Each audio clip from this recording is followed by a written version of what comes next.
Hello everyone.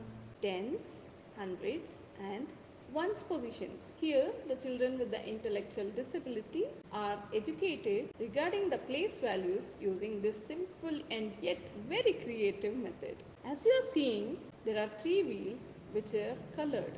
So the first wheel represents 1 to 9. 1, 2, 3, 4, 5, 6, 7, 8 and 9. And the second wheel represents the tens position, that is 10, 20, 30, 40, 50, 60, 70, 80 and 90.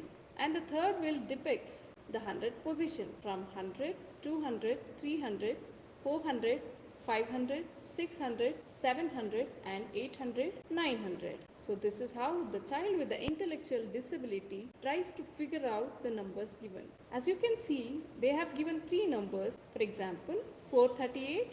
Once the child recognizes the place values, he automatically turns the wheels. And this is how the child with the intellectual disability is taught to learn the place values. Thank you for watching.